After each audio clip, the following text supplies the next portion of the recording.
Hola a todas, hola a todos.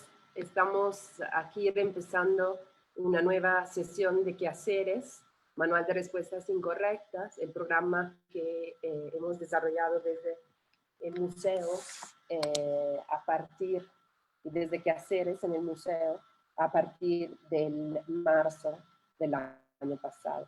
Este programa, pues igualmente es dedicado a pensar con artistas, con activistas, con ciudadanos, con profesionistas de distintas disciplinas, la situación que estamos cruzando. Particularmente, pensamos que hoy en día la dimensión local y contextual del habitar y de la producción material y social estaría adquiriendo un significado central en nuestras vidas. Después de un fuerte periodo de cambio en relación a nuestra concepción del espacio público, nos preguntamos cómo, progresivamente, desde nuestras localidades, podemos empezar a reconstruir un significado para lo público, para lo común, para la construcción de espacio social. Por lo tanto, en esta nueva etapa de Quehaceres, un programa público que, como dije, desarrollamos en el Museo Amparo desde 2019, se propone articular conversaciones con personas muy distintas, en este caso de hoy, los artistas, que les presentaré enseguida. Proponemos con todas estas personas pensar y articular conversaciones alrededor de las maneras en las cuales podemos construir, adecuar, repensar o radicalmente modificar las maneras de habitar, con la idea de el objetivo, mejor dicho, de realizar espacios más sustentables, donde compartir para establecer otra relación con el medio ambiente y también para pensar prácticas culturales para territorios o comunidades específicas. Hoy tenemos acá dos invitadas que estamos muy felices de recibir. Son dos artistas que trabajan una en Inglaterra, así que pues también agradecemos un montón Manuela Rivadeneira para estar tan tarde conectadas con nosotros acá en el museo, y que es una artista de Ecuador, cuya obra se presentó en el museo recién, muchos la recordarán en la colección Cisneros. Y por otro lado tenemos Melissa Guevara, una artista de El Salvador, que es radicada actualmente en Colombia. Así que tenemos una mesa bastante variada, bastante abierta, en la cual pues tenemos la posibilidad de compartir en una verdaderamente larga distancia. Bienvenidas Manuela y Melissa. Un gusto tenerlas por acá y gracias. Por aceptar la invitación y pues estar acá con nosotros. El tema que vamos a abordar con ustedes hoy es pensar las fronteras, pensar pues cuáles han sido en su trabajo pues las reflexiones que han cruzado los temas del territorio en muchos sentidos y también pues de los cuerpos, ¿no?, que transitan estos territorios, que están en estos territorios y cuáles dinámicas políticas, sociales, incluso normativas han cruzado estos conceptos. Entonces, bueno, en estos periodos nos parece también revelante, en base a lo que leí apenas ahora, y que es como una especie de lineamiento para pensar desde el museo algunas cosas, desde las personas, desde el diálogo con las personas que nos acompañan, pues también pensamos que el tema de las fronteras también es un tema muy, muy presente hoy en día. Es algo que, pues evidentemente, pues se ha puesto al centro de la conversación en muchos sentidos, ¿no? Y que ha también cambiado su significado en tiempos recientes. Entonces, pues creemos que ustedes hayan cruzado esto y muchos otros temas y que la conversación va a ser increíble. Les pediría, sin mucho hablar, pues que pudiéramos empezar desde una pequeña presentación, ¿no? Una manera en la cual ustedes quieran compartir con nosotros algo de su trabajo, relatarnos un poco pues cómo se posicionan, también cómo están en este momento. Y no sé si guste empezar, Manuela, quizás. Perfecto.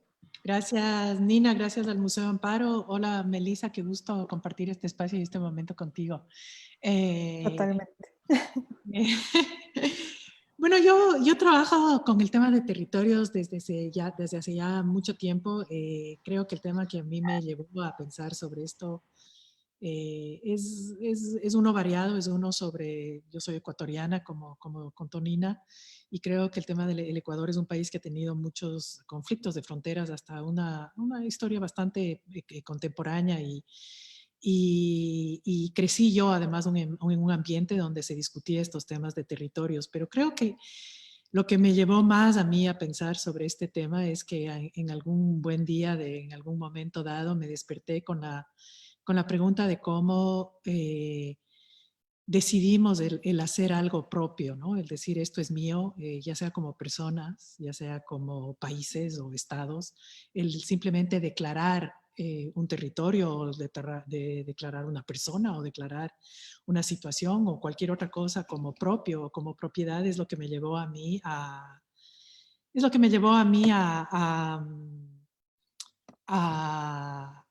pensar sobre estos temas. Y decidí enfocar mi investigación, por lo menos en un momento, en unos 3 o 4 años, en cuáles eran los ritos y las posesiones de territorios que tenían los países americanos en relación a las conquistas, especialmente de la conquista de las Américas, ¿no? Y entonces, si vemos básicamente los 5 países que conquistaron, por usar una terminología compleja, pero vamos a irnos por esa palabra, a los países americanos, los españoles, franceses, holandeses, ingleses y portugueses, y cuáles eran sus ritos de la época que de alguna manera ante sus ojos y ante su propia cultura legitimizaban todo este proceso de básicamente de posesión. Y por ende el establecer eso lleva a fronteras, a límites y a posesión de territorios. Aquí Nina me está ayudando con las imágenes y creo que decidí comenzar con esta imagen que es una pieza mía desde 2007. Hay una pieza donde se ve la pieza completa que es un cuchillo. No sé, Nina, si puedes, sí, la foto anterior. La primera, esa es un cuchillo clavado en la pared y el reflejo de este cuchillo, en el reflejo se puede leer, hago mío este territorio, ¿no? Entonces parto yo de este gesto bastante fuerte y bastante violento de clavar este cuchillo en una pared y declarar lo mío, declarar a ese territorio como mío.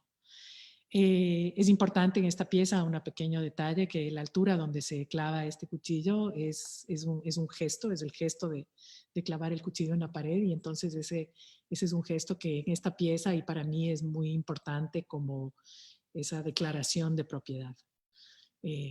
La siguiente, ahí se puede ver el reflejo. Y luego les cuento así muy brevemente de cómo eran las diferencias. Es un tema extremadamente complejo, pero así en grandes rasgos, las diferencias entre estos 5 países que mencioné, de cómo declaraban sus territorios propios y cómo legitimizaban sus campañas de conquista, eran muy curiosos. Los españoles usaban el lenguaje y usaban, aquí no les puedo mostrar una imagen porque es una pieza de sonido que acompañó a esta pieza que se presentó en la Bienal de Venecia del 2007, donde simplemente se leía el texto del requerimiento, y el texto del requerimiento es lo que usaba la corona española como la letra pequeña de un texto legal que nuevamente legitimizaba las empresas colonizadoras españolas, ¿no? Entonces se leía este texto, los capitanes de conquista en cada barco se paraban en el barco o cuando llegaban a tierra y leían este texto, ya sea en latín o en español, a las personas que estaban ahí o a nadie. Y así era el proceso de legitimización. Los franceses usaban una serie de actos ceremoniales, de banderas y de procesiones. Los holandeses usaban mapas. Los ingleses, Nina, quizás puedes ir a la siguiente imagen. Los ingleses usaban el hacer fences. Se me fue la palabra, perdón. El hacer... bardas. Bardas, gracias, perdón. Es tarde en Londres. Y plantar y hacer la diferencia entre el territorio que no está cultivado y el territorio que sí está cultivado. Entonces el acto de plantar era un acto muy importante en este gesto de posesión de territorios y de demarcación de límites y de fronteras. Como una pequeña anécdota, y lo pueden revisar, cuando se discutió todo el tema de las Islas Malvinas, el argumento legal de los británicos se refirió justamente a este acto que viene desde la época de la conquista de las Américas, ¿no? O sea, este acto de plantar y por ende cultivar un territorio. Pero ahora quizás lo que más me interesa, y ahora para esta conversación quizás lo que me interesa es lo que hacían los portugueses, y quizás podemos pasar a la siguiente imagen. Bueno, ahí es una pieza, solamente una referencia a una pieza que se presentó en el Museo Amparo recientemente, que tiene que ver con un conflicto fronterizo entre el Ecuador y el Perú, que se resolvió en el año 89, y esta es una pieza, para que tengan una idea de la escala, es en ese conflicto. Estoy divagando un poco y saliéndome de lo que estaba diciendo, pero es para que esta imagen tenga sentido, pero tiene que ver con una posesión de territorios de la selva en territorio peruano. Es 1 kilómetro cuadrado de selva que fue entregada al Ecuador en un cierre de fronteras, fue entregada al Ecuador por los garantes como un premio consuelo por haberse ido por la tesis peruana y haber entregado un pedazo de territorio al Perú. Pero entonces divago, y si sigues Nina. Volviendo a los portugueses, lo que a mí me interesa de los portugueses es que ellos usaban como su manera de establecer posesión de los territorios a los que llegaban, ya sea en el Asia, en el África o en las Américas, era a través de lo que ellos llamaban el descubrimiento científico. Y esto es muy interesante porque la palabra descubrimiento, antes de este momento, estamos hablando del siglo XV,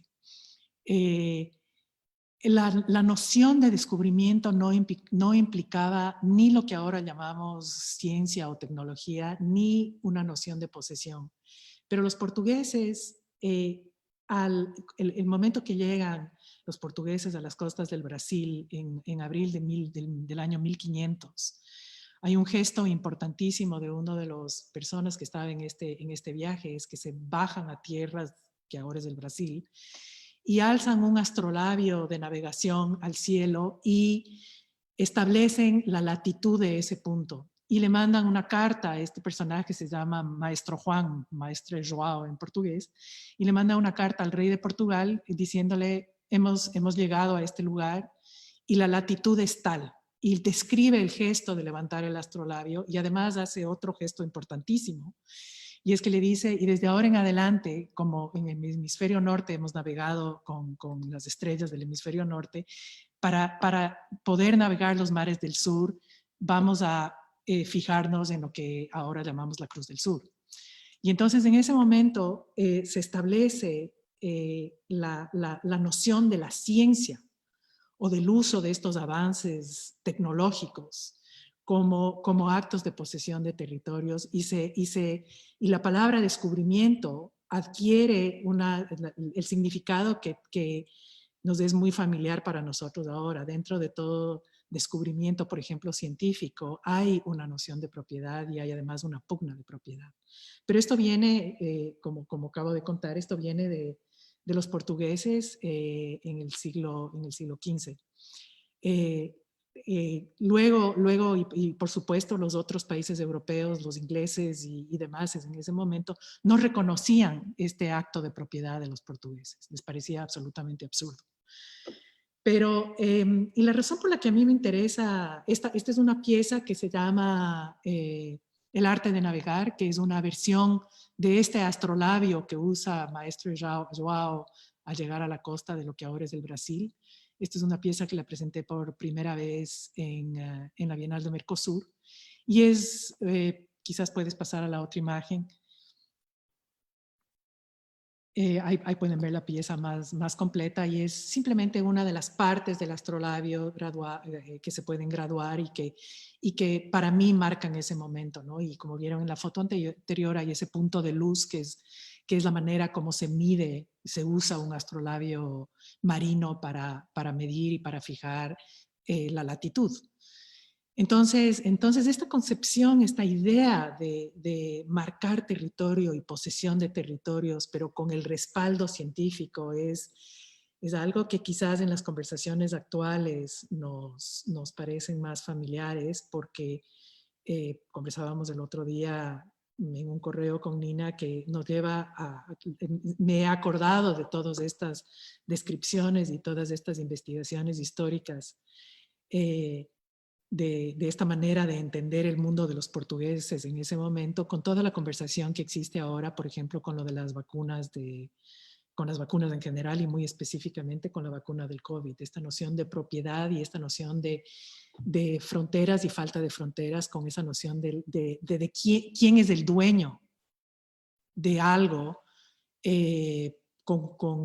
por ser un tema de conocimiento y por ser un tema de desarrollo científico, ¿no? Entonces volvemos a esta definición dada por los portugueses, y hay una frase del rey de Portugal en ese momento, de Juan III, de João III, que dice que las rutas de navegación que eran conocidas por todas las personas en ese momento eran rutas que son libres para navegar, pero que las rutas de navegación que se han descubierto gracias a su inversión y a su trabajo y al avance científico, ya tanto en instrumentos científicos como los barcos, como una serie de otras cosas más, y sobre todo el establecer esta noción de la latitud.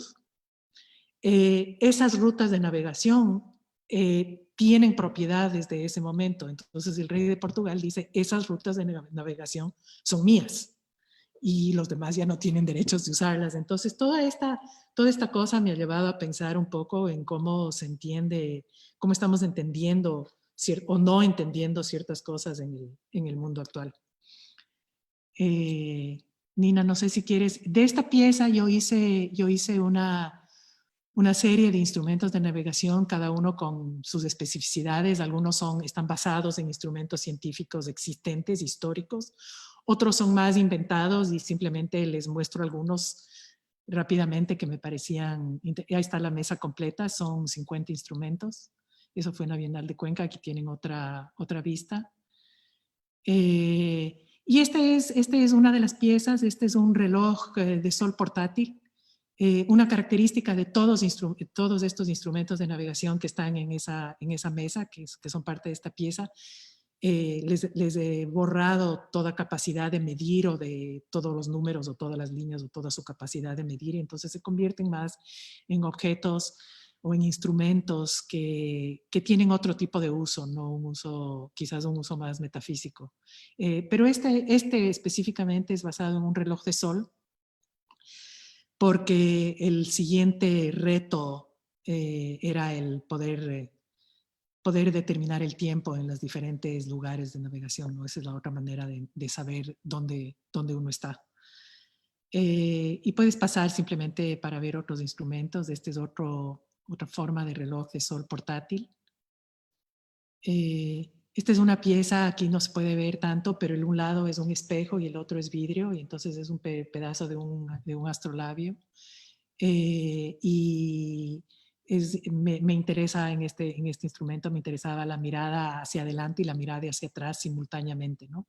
Siempre en toda medición en estos instrumentos se necesitan 3 puntos Uno es uno de los puntos, uno mismo, y luego hay el punto del horizonte y el punto del sol o de una estrella. Entonces en el espejo y en el vidrio se puede encontrar esos puntos, ¿no? Y bueno, esto me parecía, este es otro instrumento que dice I ask directions for getting lost, es una frase de Marguerite Duras, pero esto es un instrumento, es un cuadrante, que es otro de los instrumentos de navegación, y creo que esa frase me parecía muy pertinente en el momento que estamos viviendo ahora. No sé si quieres seguir. Y este es otro de los instrumentos, está grabado entre tú y yo, aquí ya se va más al plano de lo personal, al plano de las distancias que estamos estableciendo entre las personas en este momento, por eso escogí este instrumento para mostrarlo ahora. Está grabado, no sé si alcanzan a ver, pero en un lado está grabado entre tú y en el otro lado está grabado y yo. Y entonces se puede usar estos instrumentos como esa medición, ¿no? Entonces pensé que era interesante en estas épocas donde las distancias han cambiado. Y bueno, más que un instrumento de navegación, pero nuevamente quería hacer simplemente un guiño de ojo a la sensación en la que estamos viviendo ahora. El nombre de esta pieza es, en inglés es When Everything Else Fails, cuando todo lo demás falla. Y este es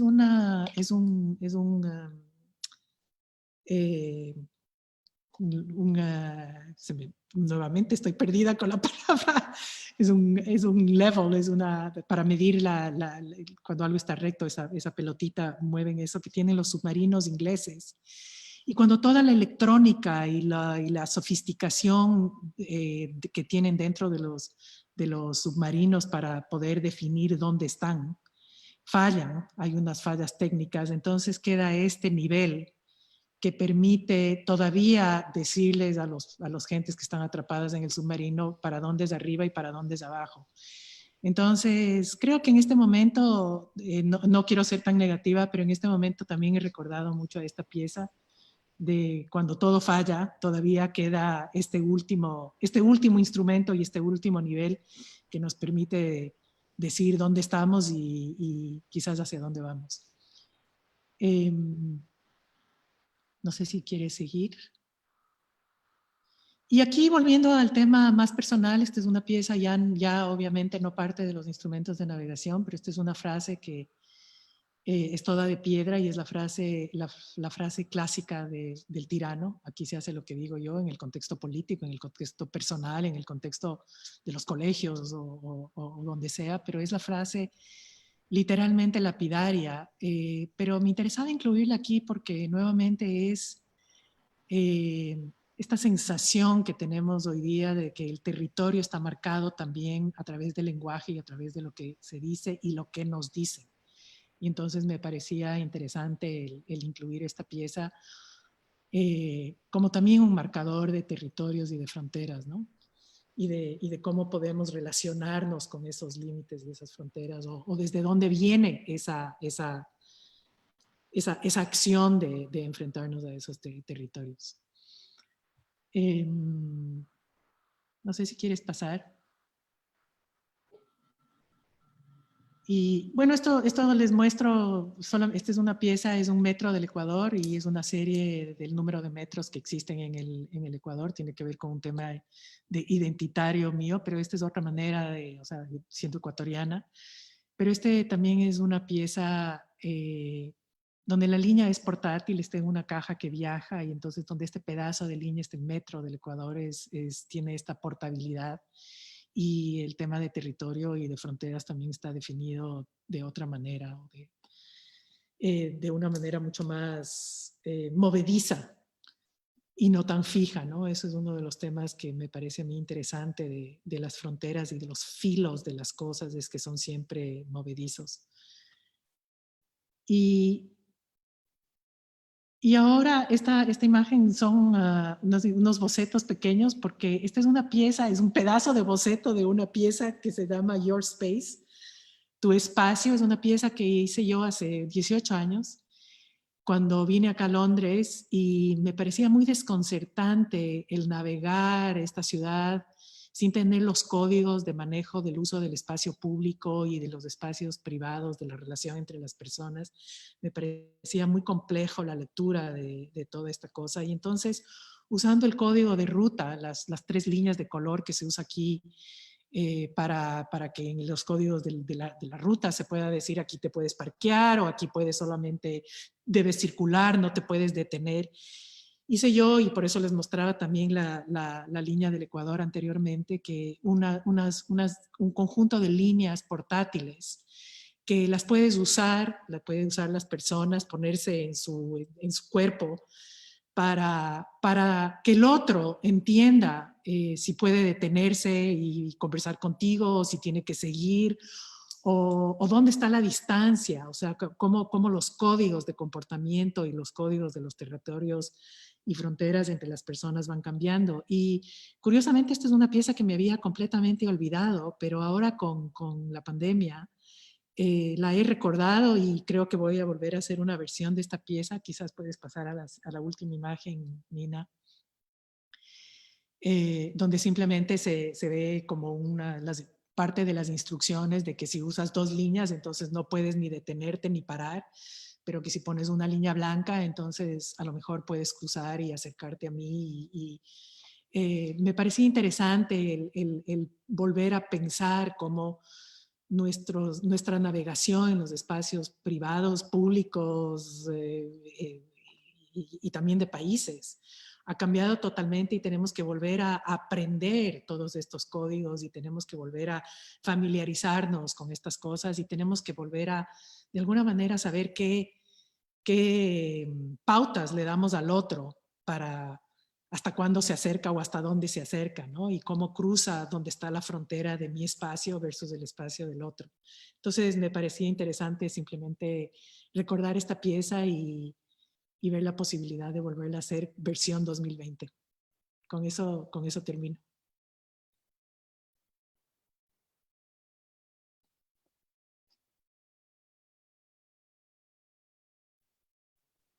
Bueno, continúo yo. Iba en silencio, que es esto que pasa todo el tiempo. Y ya estoy hablando. Mil gracias, Manuela, por compartir. Creo que hay muchísimo, ¿no?, que pensar ya a partir de estas piezas que nos vas mostrando. Pero antes que nada, antes de entrar en el diálogo, quizás, Melissa, te invitaría. Sí, bueno, primero pues gracias por la oportunidad de estar acá. Estoy como súper contenta de poder compartir este espacio y platicar un poquito. Como les comentaba Nina, yo soy artista de El Salvador, en Centroamérica. Bueno, yo vengo desde una formación que tiene mucho que ver con la cerámica. Entonces, muchos de los principios con los que yo trabajo vienen de la cerámica, ¿no? Yo empecé como experimentando un poco con el material, experimentando sobre las posibilidades que hay, ¿no? En mi formación yo vi muchos aspectos de química y física de los materiales, de las arcillas y de los químicos y tal, y de partir de ahí me interesó muchísimo la relación no solamente física y química que hay con los materiales, sino la relación simbólica también de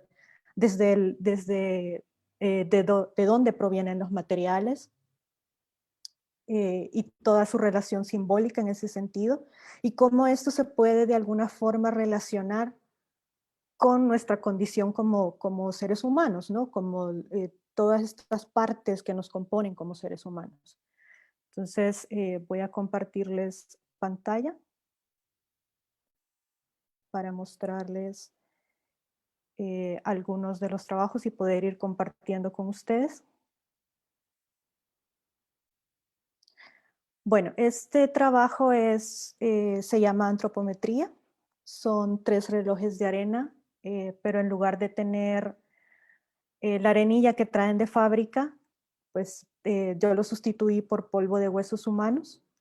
Con esta pieza, es una de las piezas que para mí siempre ha sido como muy importante dentro de mi producción, porque esta pieza me permitió entender un poco hacia dónde quería ir y cuáles eran los intereses muy, muy básicos en mi producción, ¿no? En este caso, yo dividí de alguna forma el ser humano en tres partes, ¿no? Que dentro de la filosofía, dentro de la religión, siempre las tres partes han tenido como han sido como una base para definirnos como seres humanos, ¿no? Entonces, en este caso yo pensaba muchísimo en los materiales,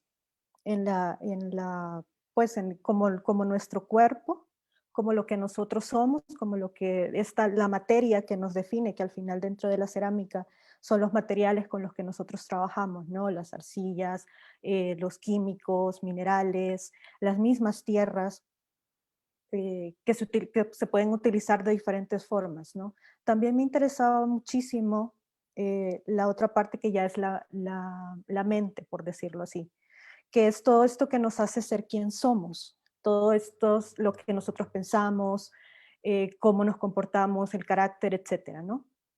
Ya como última parte me interesaban muchísimo los rituales. Los rituales alejados del pensamiento religioso, ¿no? Sino aquellas cosas que nosotros hacemos de una forma ritual, la forma en que nos levantamos, la forma en que hacemos ciertas actividades, ¿no? Que son, cada una de estas cosas son muy particulares de cada ser humano. Entonces, todas estas cosas me interesaba mucho verlos para poder entender de alguna forma el espectro del ser humano, ¿no? Partiendo desde mi experiencia, desde quién soy yo, desde cuáles son mis rituales, desde qué soy yo como materia, ¿no? Entonces también en ese sentido me interesaba muchísimo, por eso me interesan mucho los huesos humanos y todo esto que tiene que ver con cómo un resto de una persona, ¿no? Puede convertirse en un elemento químico al final, ¿no? Porque al final los huesos están formados, eso es calcio, entonces el calcio generalmente para la cerámica se viene de las conchas, de todos estos materiales, pero como llegué a ese punto entendiendo como que nosotros también estamos formados de todos esos materiales, ¿no? Entonces esta pieza en particular me ayudó como un poco a entender esas relaciones que yo tenía con los materiales. La siguiente, bueno, estos son stills de 3 videos. El primero, iniciando a mano izquierda, es el viento que recoge los pecados, el del centro es un lugar desde donde retornar y el último al lado derecho es entre las aguas. Este es un proyecto que yo inicié en 2017, donde también parto de los materiales, ¿no? Pero lo que aquí me interesaba es cómo el barro en particular puede tener toda esta versatilidad en sus estados, ¿no? Antes de entrar al horno.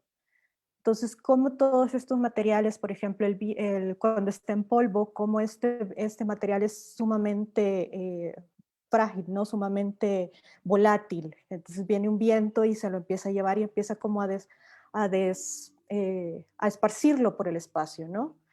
Como cuando está en masa, en esta masa maleable, nosotros podemos amasarlo y podemos darle forma, darle calor, al amasarlo y poder generar formas a partir de eso.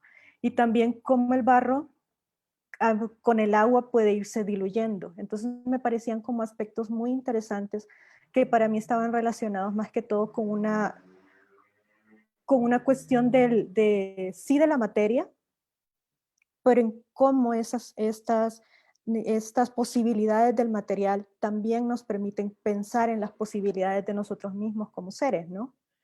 Cómo nosotros podemos ser versátiles en ese sentido, cómo podemos ser cambiantes en ese sentido, cómo podemos ser maleables en ese sentido, que no necesariamente tiene que ir en un sentido positivo, por decirlo así, sino que también entender cómo estos aspectos y cómo estas formas cambiantes de ser pueden ser de alguna forma manipuladas por políticas de poder, por sistemas normativos.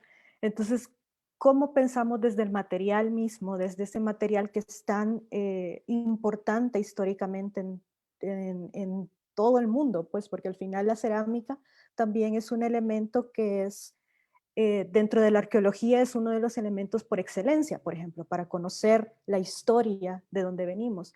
Entonces, este material que ha estado presente en todas las épocas, que ha sido un material que ha sido utilizado en rituales, que ha sido utilizado en actividades cotidianas, cómo este material puede generar a partir de estos diferentes estados, a partir de todos sus procesos de maleabilidad, de quemas, de cambios químicos, de aspectos físicos, ser algo que nos permita repensarnos a nosotros como seres humanos y a partir de este repensarnos como seres humanos empezar como a permear ese mismo pensamiento dentro de un sistema mucho más macro que nosotros, ¿no? Que ya no solamente nos afecta a nosotros, sino que ya vamos con un grupo, con una sociedad, con una cultura, con un grupo, desde los grupos pequeños, ¿no? Que puede ser nuestro núcleo familiar, amigos, etcétera, hasta ya hablarnos de comunidades y de sociedades y de países, ¿no? Entonces, también eso es algo que me ha interesado. Y bueno, también tenía este proyecto del cual les quería platicar. Este es Paralelismos. Este proyecto se hizo en 2017 también dentro de un festival en El Salvador llamado Adapte. Esto es el centro de San Salvador. Esto que ustedes ven aquí, este edificio es el Palacio Nacional. Justo la calle que pasa al frente. Y bueno, este proyecto consistió básicamente en extender el paso cebra o estas líneas peatonales en toda la calle que estaba justo enfrente del Palacio Nacional. Enfrente del Palacio está la Plaza Barrios. Entonces, este proyecto inició y, bueno, lo pensé en una primera instancia desde el experimento, ¿no? Nosotros sabemos que, o bueno, he tenido como la oportunidad de conocer diferentes centros de ciudades en Latinoamérica y los centros de ciudades siempre son muy particulares en sus dinámicas. En este caso, nosotros teníamos con uno de los colectivos con los que trabajo, el estudio en el centro de San Salvador. Entonces tuvimos como el tiempo y un poquito la oportunidad de convivir con el centro en San Salvador.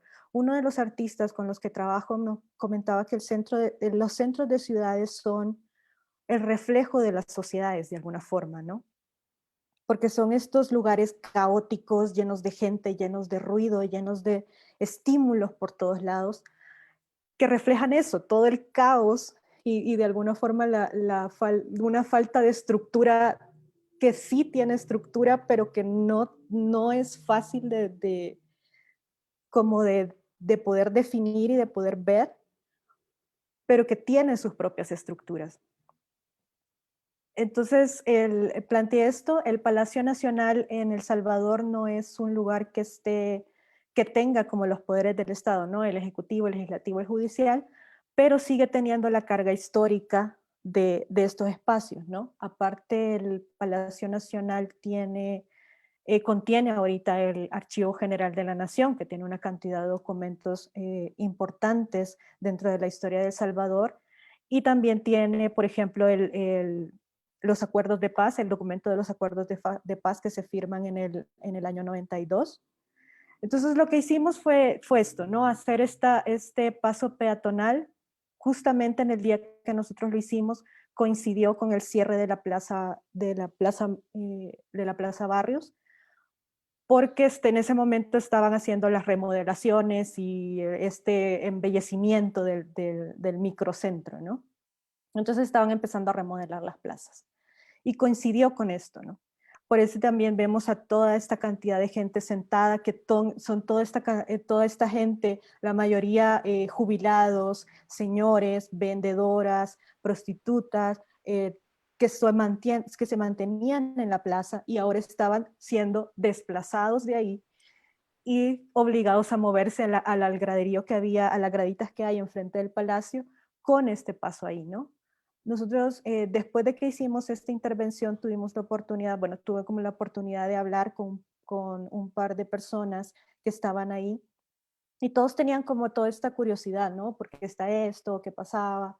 Y una de las cosas que me interesaba también es, como les mencionaba, tenemos este espacio en el centro con todos los estímulos, con el comercio informal, con la cantidad de carros, con la cantidad de gente pasando todo el tiempo. Entonces hay una cantidad de estímulos estando ahí todo el tiempo, pero al final la gente que pasa por ahí es su cotidiano, eso están acostumbrados. Entonces, a mí también me interesaba como generar de alguna forma algo que cambiara ese cotidiano, algo como que no fuera, pues al final sí era una intervención sobre la calle y tal, pero que no era algo que se notara de primera mano, ¿no?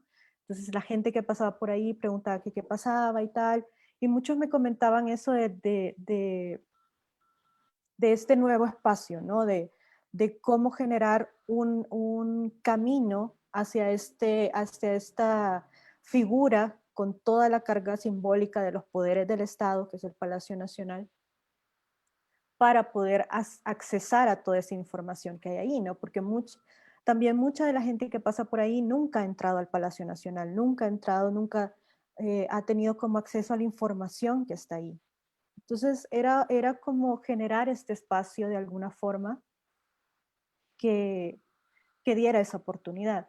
Y creo que con este proyecto también me interesaba empezar un poquito a hablar también de todos estos espacios eh, que no son necesariamente las fronteras geopolíticas que nosotros conocemos entre los países, ¿no? Sino estas pequeñas fronteras que se forman dentro de los mismos espacios y dentro de los mismos territorios, que no necesariamente tiene que ser un país completo, sino que ya estamos hablando de un microcentro que pueden ser alrededor de 10 cuadras, o un barrio, o una capital, pero un territorio que no necesariamente es un país, pero estas fronteras que sí están ahí,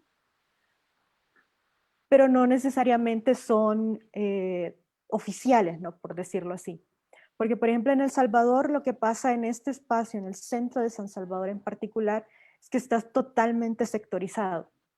En este caso, siempre por estructuras de poder, pero que no son el Estado, sino que son las llamadas pandillas o maras, ¿no? Que son las que generan estos sistemas de poder que van sectorizando, ¿no? Esta parte pertenece a una, la otra parte pertenece a la otra, entonces la gente que está en este lado, los vendedores que están aquí no pueden pasar a la otra zona porque es el territorio de la otra pandilla. Entonces, todas estas fronteras que se van formando, no necesariamente desde estas posturas oficiales, ¿no? Sino que ya vienen más ligadas a las dinámicas y estructuras que se van dando en el cotidiano, en la realidad, ¿no? Que siento que es lo que ha pasado mucho durante la pandemia, ¿no? Ya pasando un poquito a este tema. Porque dentro de la pandemia, una de las cosas que a mí siempre me inquietó fue esta imposibilidad que se dio de la movilización. Bueno, dejo de compartir pantalla para verme. Una de las cosas como les mencionaba, una de las cosas que me interesaba de esta pandemia era esa imposibilidad de movilización, porque al final, como sociedades, siempre el espacio público ha sido un espacio de resistencia. Entonces, lo que vino a hacer esta pandemia es a quitar esos espacios de resistencia, quitar esas posibilidades de resistencia. Y me llama mucho la atención porque dentro de varios contextos, en particular, bueno, lo que yo estaba viendo acá en Bogotá, era que se venía dando como esta marchas, protestas, mucha actividad en espacios públicos, la gente ya tomando una postura muchísimo más consciente de qué estaba pasando con las políticas del Estado, con políticas represivas, con las problemáticas que se dan. Y justo viene la pandemia y quita todo eso, quita la posibilidad de salir, quita la posibilidad de tomarse el espacio público, quita la posibilidad de como personas, como ciudadanos, como partes de un territorio como tal, de poner nuestros cuerpos en el espacio público, de poner nuestros cuerpos donde nosotros podamos decidir, viene y quita eso. Entonces esa era una de las cosas que reflexionaba mucho durante esta pandemia, y eso ha venido como a fortalecer de alguna forma todos estos sistemas de represión, porque al final era ilegal estar en el espacio público. Entonces vienen todas estas estructuras como las policías, los militares, etcétera, y tienen la potestad de decirle a una persona, usted no puede estar acá porque estar en el espacio público es ilegal. Entonces también viene, me llamaba mucho la atención eso con lo que mencionaba Manuela un poco, con esta cuestión, creo que la puedo relacionar con la cuestión de la propiedad, un poco cómo el Estado asumió todas esta postura de nosotros somos responsables de este espacio, nosotros somos responsables de este territorio, pero también nosotros somos de este territorio, ¿no? Este territorio nos pertenece y de alguna forma, bajo esa premisa de la propiedad, bajo esa premisa de la nacionalidad, nos tenemos que proteger y cerramos todo, ¿no? Y encerramos a todo el mundo. Entonces también creo que ahí entra también unas políticas del miedo que pueden ser bien interesantes de platicar, ¿no? Cómo esto de propiedad, miedo, territorios, empiezan a jugar en estos pensamientos para al final hacer que todos estos movimientos, todo este pensamiento que se venía dando, se corte, ¿no? Entonces, pues lo dijo por ahí un poquito y ahí tal vez podemos empezar el diálogo y platicar un poco de todas estas cosas.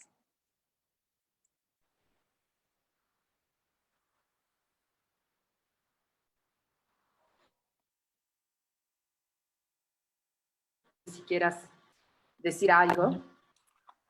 ¿No? Manuela. Perdón, se cortó un momento. Manuela, ¿me escuchas? Yo sí, yo estoy... ¿Aló? ¿Aló?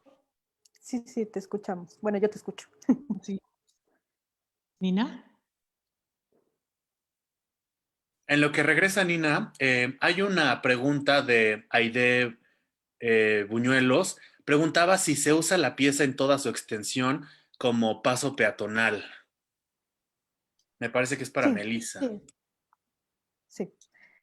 Sí, el proyecto tenía como toda la posibilidad de que la gente cruzara donde quisiera, ¿no? Siempre habían ciertas restricciones porque para esta pieza sí tuvimos que hacer todos los trámites de permisos y tal, y nos pusieron ciertas restricciones con el paso cebra, con este paso peatonal oficial, ¿no? Que no podíamos tocarlo porque las leyes no lo permiten, etcétera. Pero me interesaba mucho, me parecía como súper interesante también tener este otro paso peatonal que no era el oficial y que literalmente estaba separado del paso oficial. Entonces eso generaba también unos cuestionamientos interesantes ahí, ¿no? Que también se hacían preguntar qué pasa con estos espacios que se crean fuera de la oficialidad que hay. Yo también tenía una pregunta sobre esa pieza, Melissa, porque no entendí bien si es que el hecho de que la pieza esté bloqueada para que la gente no pase a la plaza era, o sea, ¿tú pensaste esta pieza sabiendo que eso iba a suceder o eso fue una contingencia que de alguna manera te cambió la pieza porque o la pieza se volvió, el paso peatonal dejó de ser funcional en el sentido, y esto lo uso con cuidado esa palabra, pero porque la gente no podía cruzar al otro lado, porque estaba bloqueado por los trabajos de restauración de la plaza. Entendí bien eso, ¿no? Uh-huh. Entonces eso me hacía, en mi cabeza hice una relación extraña con los instrumentos de navegación míos porque de alguna manera es algo que tiene una función muy específica, los pasos cebras, desde que la gente pueda cruzar de un lado a otro. Pero en el caso de tu paseo cebra extendido, que dicho de paso me encanta cómo se ve, está truncada esa posibilidad porque hay esta barrera al otro lado y hay esta frontera al otro lado, ¿no? Entonces, su función, se ha perdido su función y se ha vuelto más bien una imposibilidad para el peatón. Se vuelve un espacio en el que no puedes cruzar.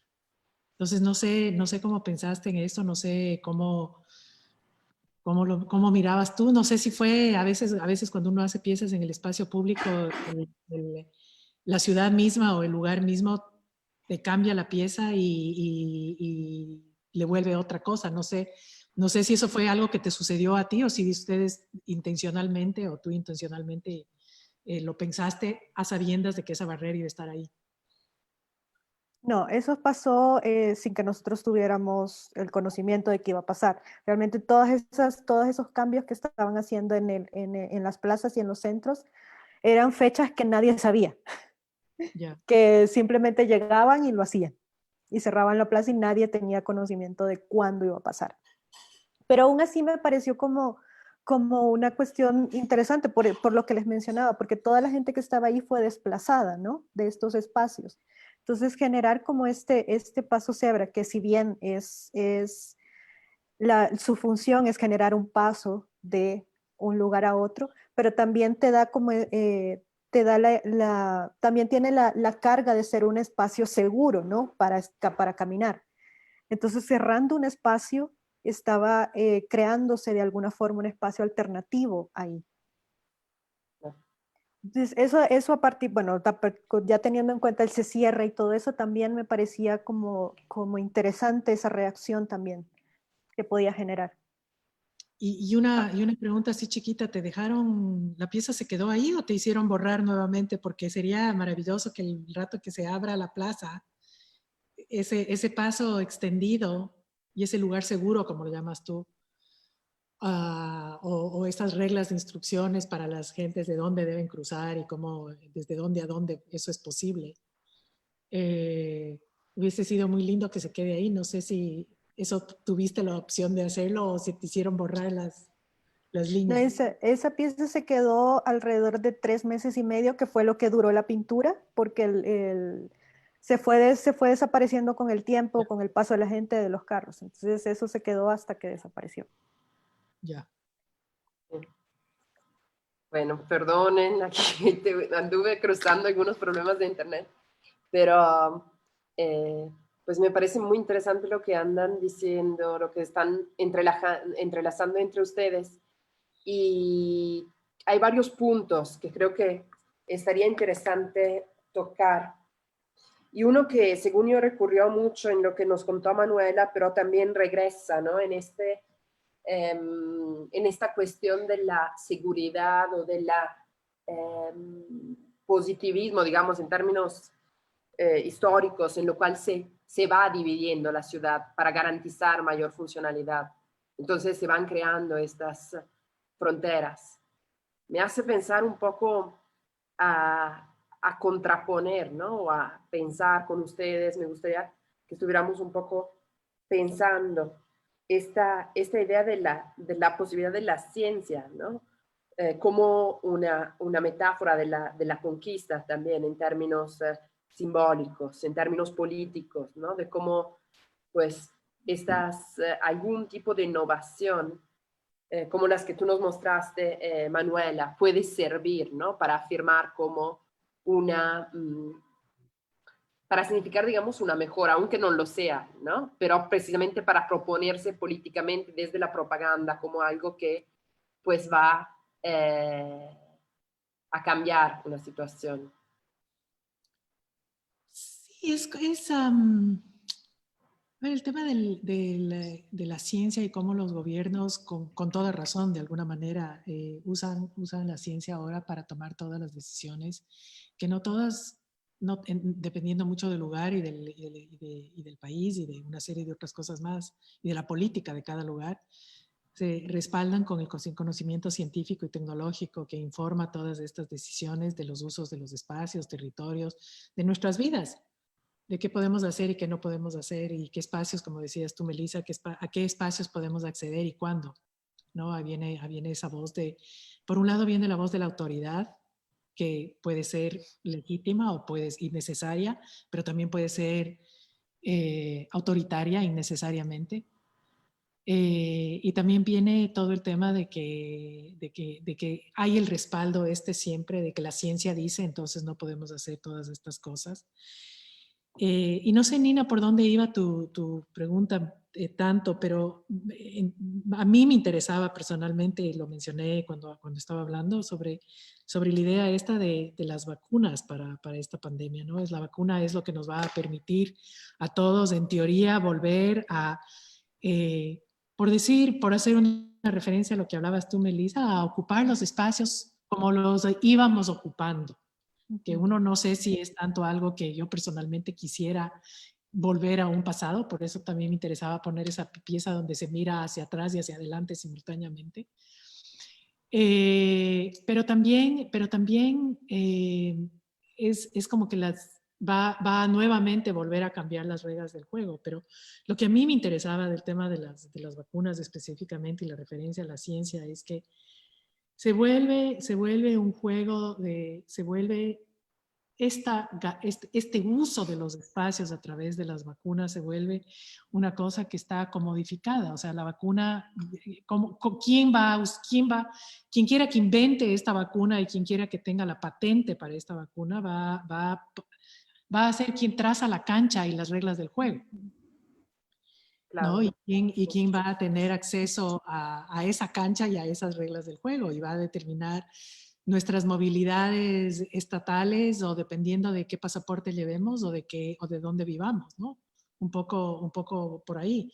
De pronto parecería que aquí los británicos están muy avanzados con el tema de la vacuna y somos aquí a donde nos vacunan primero. ¿Y qué? O sea, eso no soluciona el problema más complejo del acceso de las vacunas y de descomodificar la vacuna como, no sé, que deje de ser negocio en realidad, ¿no?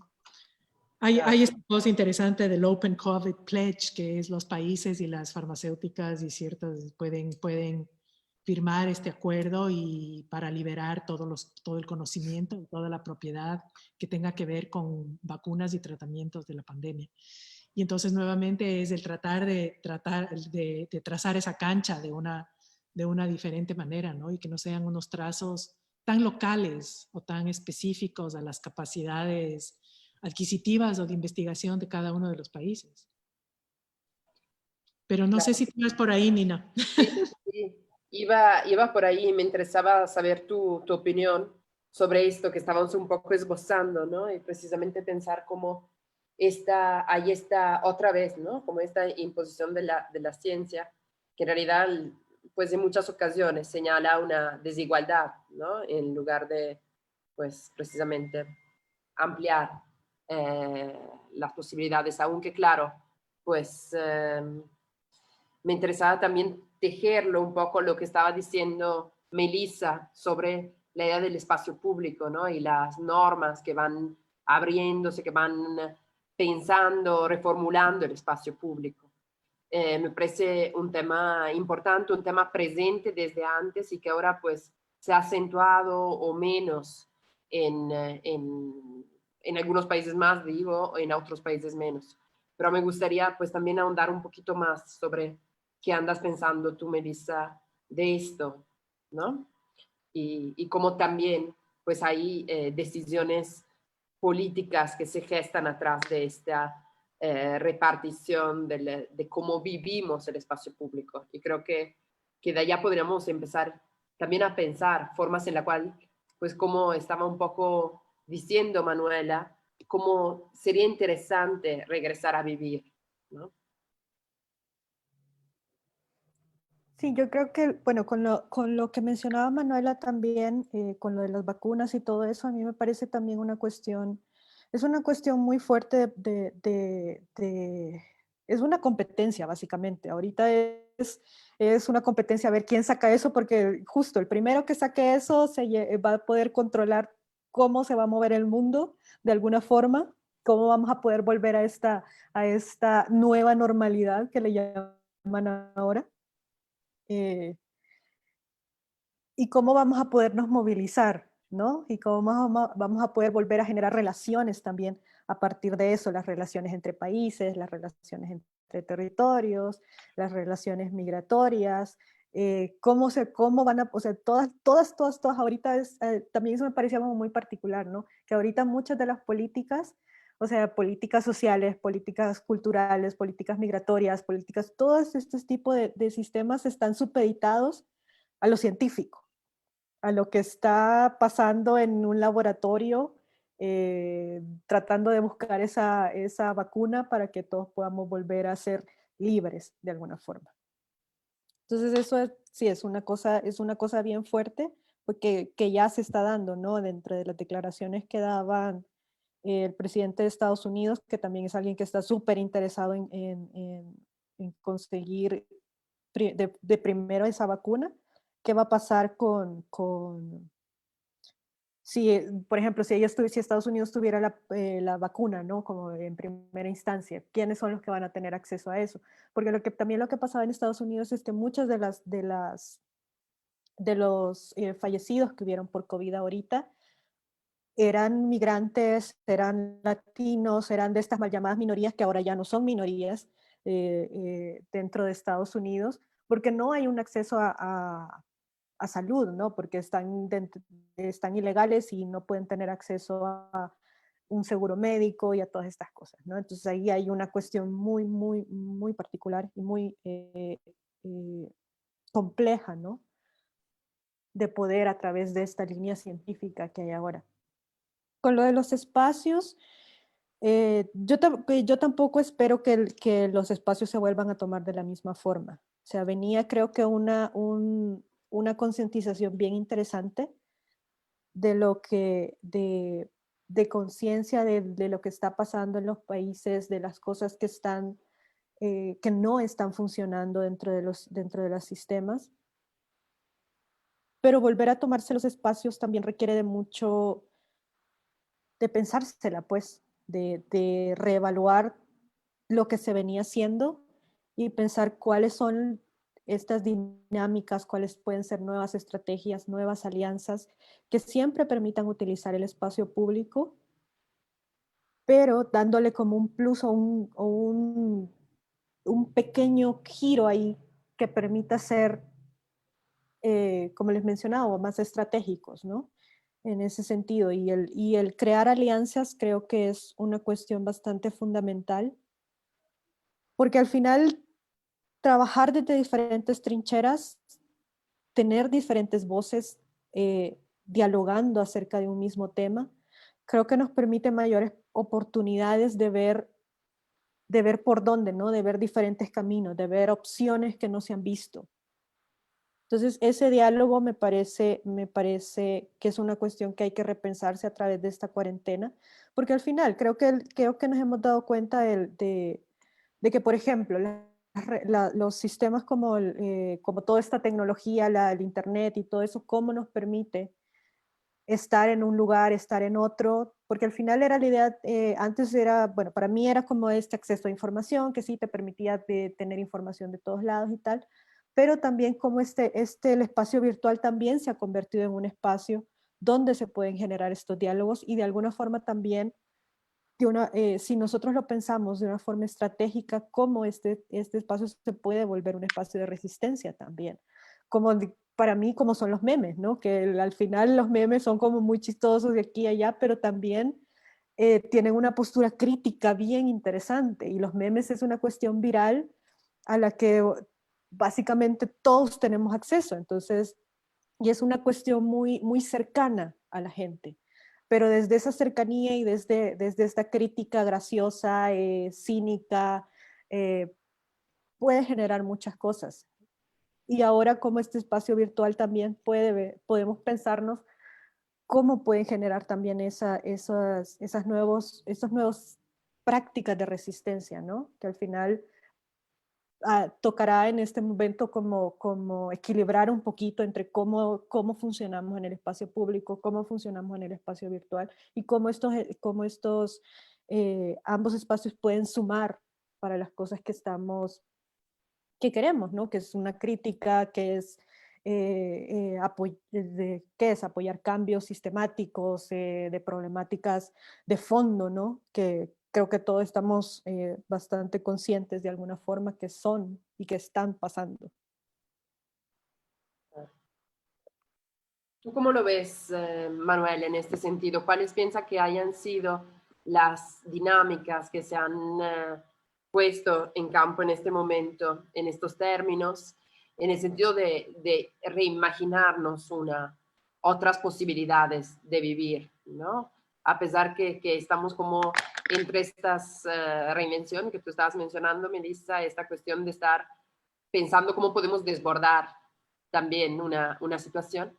Y también yo no quisiera dejar de decir, ¿no? Que a pesar de muchas situaciones pues que pueden tener sus complejidades normativas, también esta situación que hemos estado cruzando también ha puesto la vulnerabilidad de los cuerpos al centro, ¿no? También, quizás de una forma más evidente o más mediática de cómo era al principio. Obvio, ha sido pensado como una separación, como que para protegernos debíamos de separarnos, pero ahora bueno, por lo menos en algunos lados del mundo se piensa cómo volver a estar juntos. Y tú decías, me gustaría volver a habitar en forma distinta. ¿Qué pensarías? ¿Qué margen de reinvención te imaginas, Manuela? Yo no estoy tan optimista en el plano de la reinvención. Lamentablemente creo que la mirada está más enfocada en regresar a un pasado que nos parecía mejor. Y eso de que se habla de la nueva normalidad y todas esas cosas se nota ya en el lenguaje, al usar simplemente esa expresión, esta noción de regresar a algo que considerábamos normal. Y eso es para mí un poco peligroso, ¿no? En el sentido de que no me parece que nos da el campo para justamente avanzar y reinventarnos. Así que no estoy tan optimista en el que haya demasiados cambios. Creo que simplemente, creo que nos vamos a olvidar de esto rápidamente, curiosamente. Creo que vamos a adquirir unas pequeñas simplemente maneras. A lo mejor usamos un poquito más de máscaras cuando nos dé gripe, pero no creo que hagamos, yo no estoy optimista de que haya cambios verdaderamente profundos en nuestra comprensión, por ejemplo, de la manera como circula la información, que justamente en esta época del COVID ha sido aún más acentuado esto de la información y la mala calidad de la inmensidad y a la vez la mala calidad de información que tenemos como ciudadanos comunes y corrientes. Y esto de la ciencia, solamente quería aclarar una cosa, es que yo soy totalmente pro toda la cosa científica, y hablaba con una amiga mía bióloga genética hace poco, y el tema no está en la ciencia misma, el tema está en la propiedad y el uso de la información y de la investigación, ¿no? Entonces yo no quiero dar la impresión ahora en que yo tengo problema con que las decisiones de los países o de las personas estén basadas en conocimientos científicos. Es más el uso y la comodificación, el uso, la manipulación y la interpretación antojadiza que se da de todo este mar de conocimiento increíblemente nuevo y de muy difícil procesamiento, inclusive para la gente que sí entiende todo el tema científico, porque es demasiado nuevo, ¿no? Entonces creo que está más en el tema de la manipulación de todos esos datos, ¿no? No, seguro. Yo comparto contigo el hecho Sí, o sea, a que mí no me hay nada como sí, en este sentido, ¿no? Estábamos más bien, creo, hablando de la idea de cómo se usa políticamente muchas veces este tipo de factor. Y en esta cuestión, ¿tú cuáles piensas que sean los riesgos? O sea, ¿piensa que este proceso de olvido sea un proceso cuyo riesgo principal es regresarnos a esta aparente normalidad, a esto que considerábamos una normalidad que por supuesto ya tenía, ¿no?, elementos de crisis bastante evidentes? De hecho, el pasado manual de respuestas incorrectas lo hemos dedicado a esto precisamente, ¿no? Analizar cómo se habían organizado una serie de prácticas de resistencia respondiendo pues a lo que se consideraba también una situación normal. ¿Tú piensas que este olvido sea riesgo mayor o piensas que hay otros riesgos que deja este proceso en otros términos, o este regreso a la normalidad, como le dicen? Esa es difícil, Nina, contestar eso. Creo que A ver, creo que nuestra capacidad como humanos, nuestra capacidad de olvido es enorme, es inmensa. Y es interesante, el otro día leí un artículo sobre cuánto tiempo se necesita en una sociedad para que la huella sea lo suficientemente poderosa que genere algún tipo de cambio radical de comportamiento en las personas, ¿no? O si es que es un poco decir, bueno, ¿cuánto tiempo tiene que durar la pandemia para que cambiemos nuestro comportamiento? ¿No? Y obviamente esa pregunta es imposible de contestar, pero a lo mejor, si tú me preguntas cuáles son los riesgos es dejar de ser reflexivos o estar satisfechos con un status quo de una serie de cosas que había antes. El decir, ¡uf, qué alivio!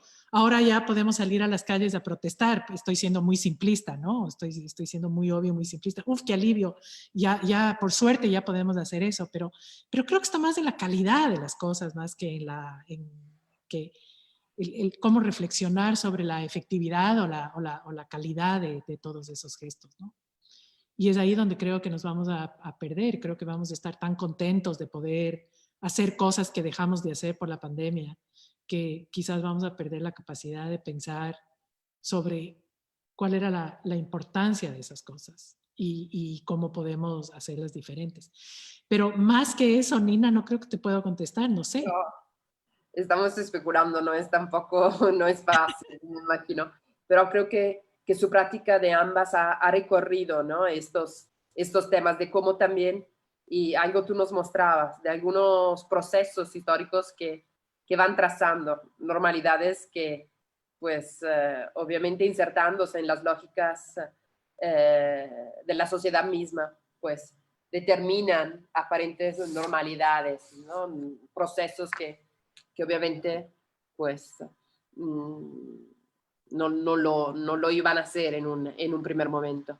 Melissa, ¿tú cómo ves esta cosa que dice Manuela? ¿Tú qué piensas sobre esto? ¿Cuál es en esta capacidad de regresar a habitar? ¿Qué te imaginas? O también, ¿no? Regresando para ya ir hacia el final sobre el tema de las fronteras, ¿no? ¿Qué te imaginas que vaya a pasar o cómo has visto este aspecto que te interesaba de la movilidad cambiar y cómo te imaginas que esto pueda regresar?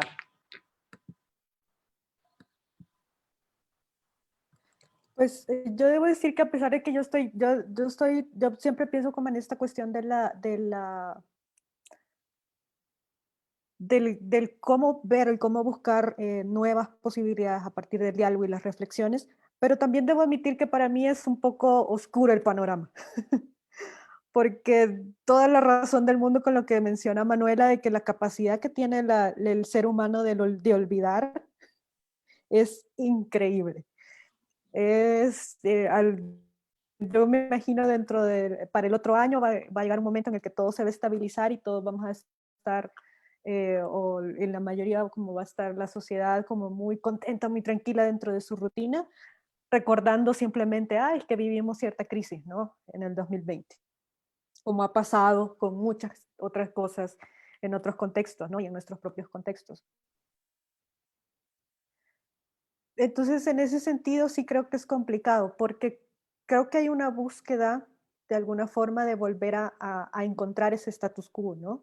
De volver a caer, de alguna forma. Venimos como de esta crisis, pero llegamos y caemos en un punto estable, en un punto de comodidad, y en el momento en que cae un punto de comodidad y estabilidad, es como, qué bonito aquí, ¿verdad? Aquí me quedo y aquí no me muevo. Entonces, eso siento que suele pasar, bueno, y que pasa, lastimosamente dentro de nuestras sociedades, ¿no? Creo que pero también siento que, por ejemplo, en cuestiones migratorias es la excusa perfecta para ser mucho más represivo, ¿no? Y poner muchas más trabas en cómo, pues, en cómo podemos circular y cómo podemos movernos de un país a otro. Ya hay una cuestión de estigmas muy pesados en ciertos países, con ciertas políticas migratorias, que esto le viene a sumar otra cosa más, ¿no? que si no tiene esa vacuna, que si no me trae la prueba negativa, pues aquí no pasa, aquí no entra, aquí no hay acceso, ¿no? Entonces, yo también tengo como un pensamiento, como pensamientos encontrados en eso, porque obviamente repensar este espacio, repensar esta situación, reflexionar acerca de eso es como necesario, pero por otro lado también tenemos todo, todas unas problemáticas que vienen no del año pasado, sino que ya vienen de muchísimo tiempo, que se vienen arrastrando y arrastrando y arrastrando, que es difícil pensar en posibilidades, ¿no? Porque como por decir una cosa, ¿no? El desempleo, la pobreza, todo eso que ha venido a ser intensificado por esta pandemia, la gente tiene que volver de alguna forma a buscar una rutina, a buscar una forma de subsistir, a buscar una forma de ganarse la vida, a buscar una forma de sobrevivir. Y ahora ya no es un porcentaje como lo era antes de la pandemia, ahora es un porcentaje muchísimo más grande. Entonces, todas estas cosas también creo que van sumándole a, a, a generar un contexto muchísimo más complejo para poder, eh, sí, para poder buscar nuevas alternativas, ¿no? También creo que estos espacios, estas dinámicas, que al final que para nosotros son interesantes, ¿no? Para nosotros como artistas, para nosotros la gente que tiene interés en arte, que tiene acceso al museo, que tiene acceso a espacios culturales, es súper interesante conocer, dialogar y todo, pero cómo estas cosas también pueden permearse a estas esferas que no son necesariamente las nuestras, ¿no? Donde nosotros nos movemos. Cómo esto puede trascender hacia esos espacios, que no necesariamente tienen que ser un espacio virtual, porque también ahí viene otra cosa, no todos tenemos acceso a una computadora, a un teléfono con internet, o sea, ¿cómo llevamos esto? Uy, eso ya es una cuestión también que para mí es muy compleja porque requiere pensarnos de otra forma, pensarnos por fuera de nuestro propio microcontexto, ¿no? De nuestros propios privilegios al final de cuentas, y cómo lo que nosotros hacemos trasciende más allá de nosotros y del medio del arte, ¿no? Que al final a veces suele quedarse como muy encerradito ahí, muy, muy, muy tranquilo ahí, dentro de nuestro contextito chiquito, ¿no? Entonces a mí también me pone a pensar en cómo, ¿no? Que también es complejo eso. Claro. Pues miren, creo que hemos construido como algunas ideas, hemos podido ver su obra, que son obras que, pues, en varios casos, ¿no? La que nos, bueno, sobre todo la que nos mostraste del paso peatonal, interactúan con el espacio. Entonces, bueno, creo que siempre es un punto interesante pensar cómo también pueden construirse formas de estar afuera también para las prácticas artísticas y romper aquellas fronteras que se van construyendo en distintas maneras.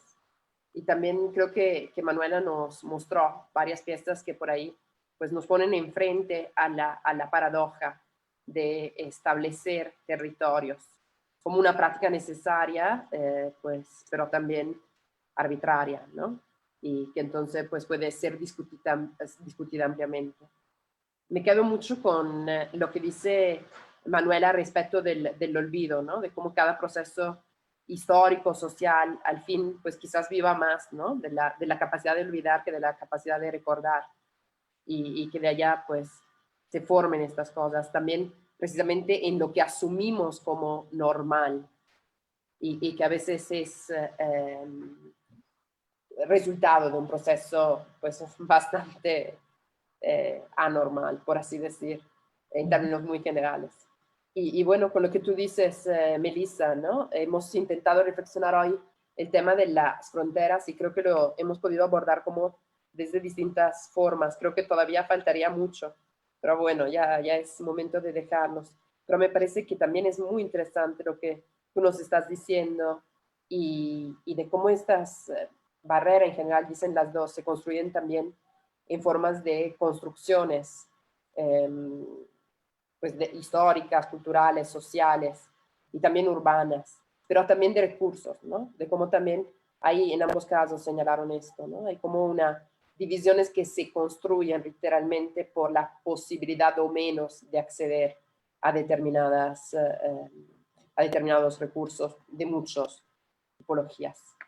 Creo que esto es lo que nos deja, ¿no? Para pensar y para seguir pensando en prácticas futuras. No sé si quieran cerrar con algo, si tengan algo que agregar a esta charla. Yo solamente quería decir una cosa.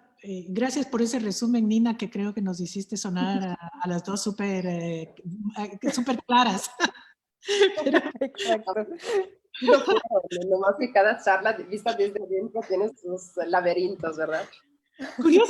curiosamente, así como no soy tan optimista en términos generales, humanos, sí pienso, por ejemplo, que el mundo del arte va a cambiar. No creo que la manera como va a funcionar el mundo del arte sí puede tener cambios bastante interesantes y bastante quizás radicales, ¿no?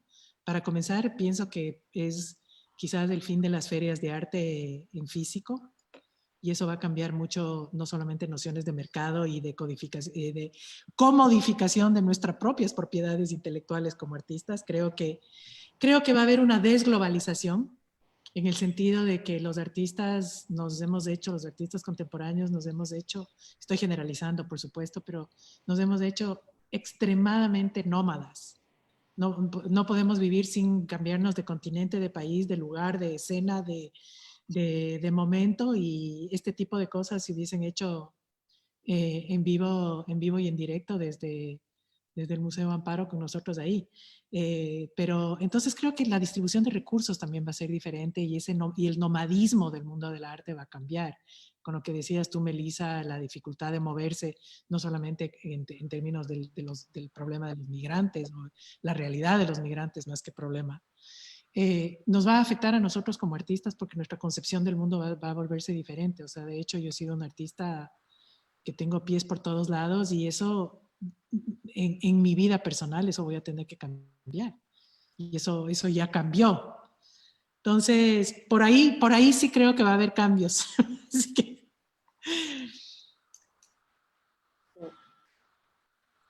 Claro que es todo un tema, ¿no?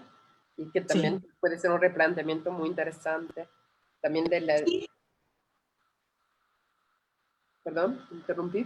No, simplemente decía que sí, que creo que las acciones van a ser acciones más pequeñas y más con y eso hablabas tú, Melissa, y algún rato te oí hablar a ti, Nina, en otro foro de esto, es interacciones o acciones más, más cercanas a lo local, más cercanas al entorno en donde estamos, pero quizás con intensidades más interesantes, ¿no? Más que una cosa tan global y esparcida y poco enfocada. Melissa, ¿quieres cerrar? ¿Quieres decir algo? Sí, bueno, sí, yo espero también que vengan como cambios estructurales mucho más grandes, pero una de las cosas que sí me parece es que bueno, retomando un poquito la idea de Manuela, dentro del medio del arte, es que sí, bueno, han pasado como cosas interesantes dentro de esta pandemia y tal, y se vienen, yo esperaría que se vengan más, pero creo que también de mi parte, como es una de las cosas que también he reflexionado durante este tiempo de encierro, que también ha sido como muy pesado, ¿no? Estar como encerrado. Para mí ha sido básicamente muy difícil pensar en mi producción bajo todas estas, eso ha sido un altibajo emocional, de trabajo, de todo, ¿no? Ha sido una locura todo este tiempo. Pero una de las cosas que sí me quedaba es que que ser más, creo que los cambios vienen a partir de la reflexión y la crítica. Y desde si queremos como cambios y si buscamos cambios dentro de la estructura del arte, tienen que venir desde una postura muy, muy crítica de los artistas, de empezar a señalar cosas, de empezar a decir, a empezar a tener posturas claras, ¿no? A tener posturas políticas en dónde trabajamos, con quién trabajamos, de qué forma trabajamos, cuáles son la forma en que también nosotros abordamos nuestras propias temáticas de trabajo. Creo que el espacio de encierro también ha permitido es un poquito como volvernos hacia adentro para hacer esa misma crítica primero hacia nosotros, de cómo he venido trabajando, de cómo se han planteado ciertos temas, cómo ahora la situación post-pandemia, ¿no? Nos va a dejar la realidad, cómo va a cambiar y cómo va a afectar la realidad y cómo nosotros como artistas vamos a trabajar frente a esa realidad post-pandemia o mientras dure el tiempo que vaya a durar la pandemia, porque ni siquiera sabemos si estamos ya dentro de la post-pandemia. Creo que yo no sé en qué momento va a llegar esa temporada. Entonces, pero sí, es súper importante eso, tener una postura crítica de qué está pasando, de cuáles son los juegos políticos que hay, de cuáles son los sistemas de poder que hay bajo los que estamos viviendo y cómo nosotros como artistas podemos señalar, podemos reflexionar acerca de eso. Y cómo llegar a más, ¿no? Cómo llegar a salirnos dentro de este pequeño encuadre que es el medio del arte también. Creo que es una de las cosas que para mí es súper importante, ¿no? Salir de este marco y tener una postura que pueda llevarlo un poquito más allá, a esa realidad en la que todos vivimos, pues, porque al final todos estamos dentro de un sistema, dentro de un contexto que al final nos afecta, independientemente de lo que hagamos, independientemente de lo que seamos, estamos dentro de ese contexto. Claro. Bueno, pues con estas conclusiones nos dejamos. Les agradecemos mucho pues compartir con nosotros hoy y agradecemos a todos los que estuvieron en escucha y pues nos vemos la próxima semana para seguir este programa con el Museo de Arte Contemporáneo de Catepec y Eduardo Avaroa. Y también recuerdo que esta conversación queda en línea, ¿no? Para que pueda ser vista por quien no pudo seguirla en vivo. Entonces, pues les agradezco mucho y gracias a todos y a todas. Gracias, Nina. Gracias al Museo. Gracias. Melissa, una buena noche. Buenas noches. Sí, gracias por la invitación y Manuela, un gusto y qué bueno, qué emoción haber platicado un ratito. Adiós.